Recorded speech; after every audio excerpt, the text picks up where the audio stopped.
Hi everyone, I am the professor. In this video lecture, we will be discussing the number of trailing zeros in a factorial, and that too in a detail. We have already done a few questions based on calculating the trailing zeros, the number of trailing zeros in a number and as well as in a factorial. In this video, we will be seeing how the number of trailing zero in a factorial increase. So there must be some pattern that we can find out in the trailing zeros of a factorial. So I'll be writing down a few numbers and we'll try to calculate the number of trailing zeros in that factorial itself.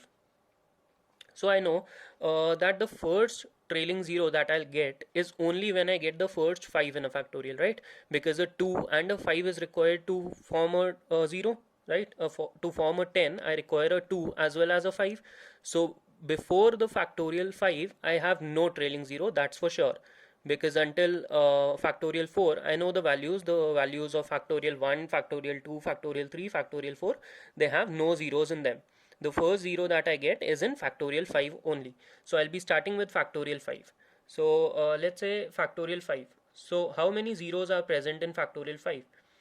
The value I know is 120 and I know that there is one trailing zero.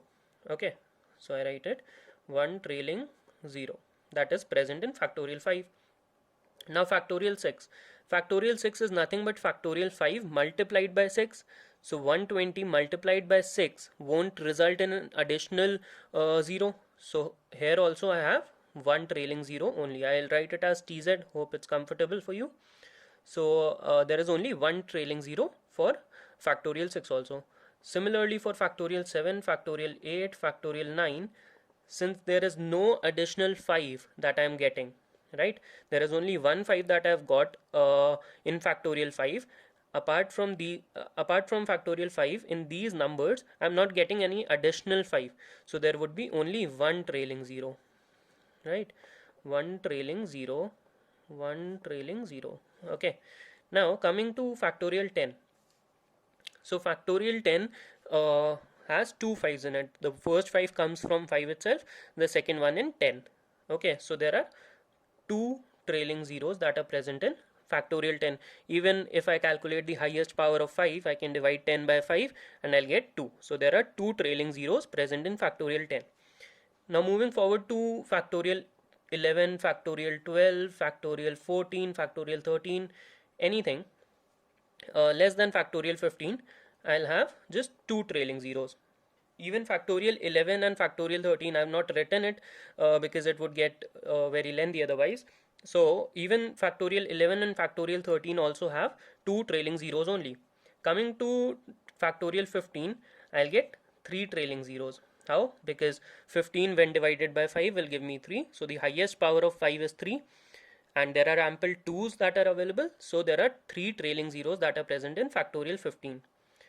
Coming to factorial 16, factorial 17, 18, 19, all of them factorials, I'll have only three trailing zero because I'm not getting any additional 5 from any of these numbers. Now come to factorial 20. Okay, from factorial 15 to factorial 19, I just have three trailing zeros. Coming to factorial 20, I'll get 4 trailing zeros because there is another 5 that I'm getting from 20. I hope you can already see some pattern over here, that there was one trailing zero from factorial 5 till factorial 9. From 10 to 14 there are 2. From 15 to 19 there are 3. From 20 till 24 I'll have 4 trailing zeros only. Now with that logic, coming to factorial 25 should have 5 trailing zeros. However, this is wrong because if I multiply 25 by 5, I'll be left with 5, and that 5 is again divisible by 5, so I'll get one more. So that means 6 trailing zeros are present. That means 6 powers of 5 are present and there are ample number of 2's. So that means that there are 6 trailing zeros present in factorial 25. So why is it happening? Because in 25 is made of 5 of two 5's. 5 into 5 is 25.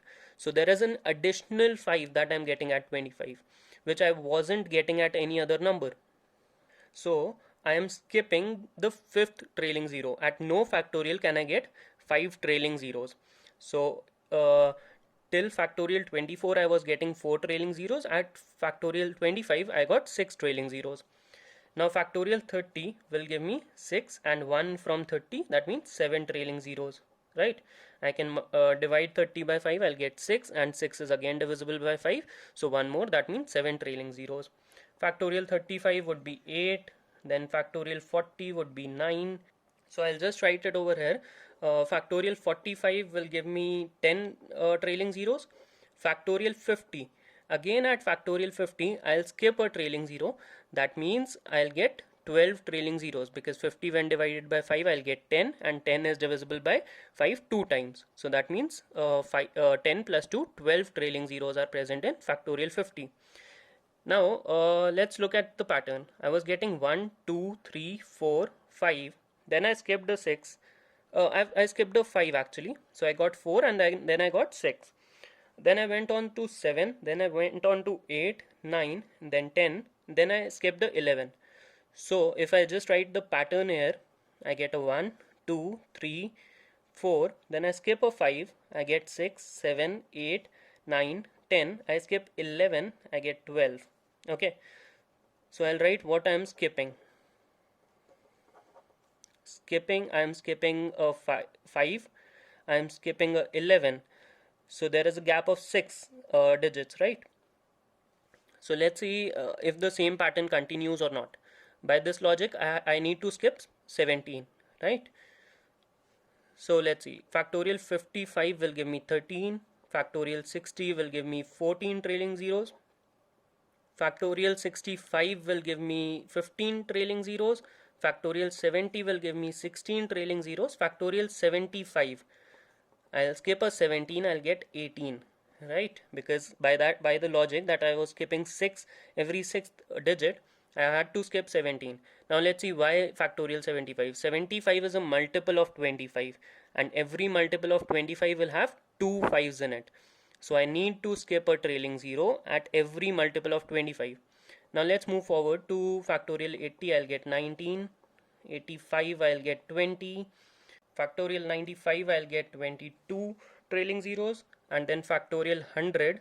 Factorial 100 is again a multiple of 25, so there are 2 5s that are present, so there is one extra 5 that is present. That means I'll need to skip a trailing zero. I'll get 24 trailing zeros here. So we have already discussed that there are 24 trailing zeros in factorial 100, so the next number I skipped is 23.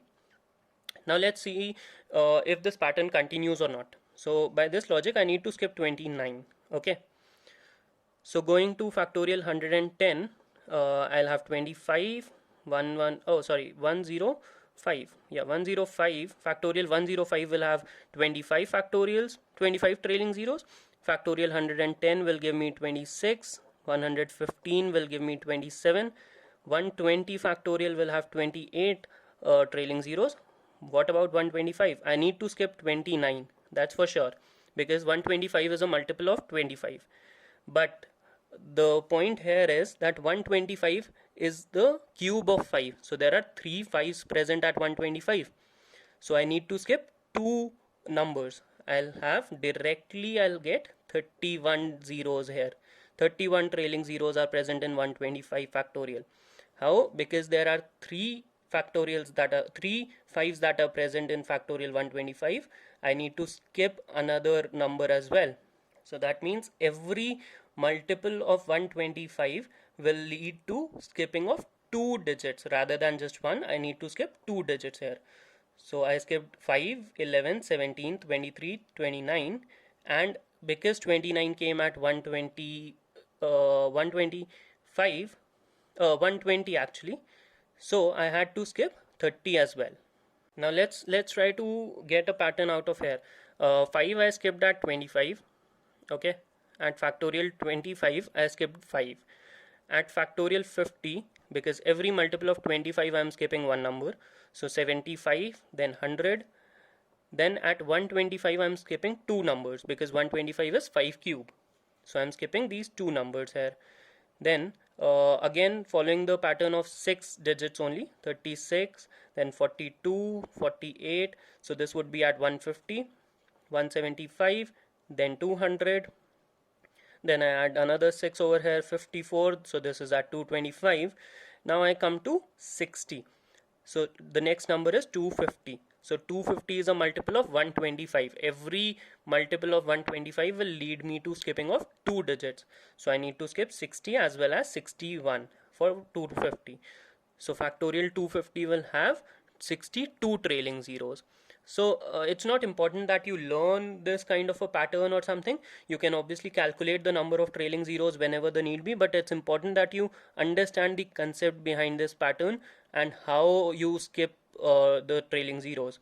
At every multiple of 5, you will get one additional trailing zero. At every multiple of 25, you need to skip one. For every multiple of 125, you will skip two digits, because there are more powers of 5s that are involved in that number itself. So that's about this video lecture. Thank you for watching. Keep studying, stay safe. I am the professor. See you. Bye bye.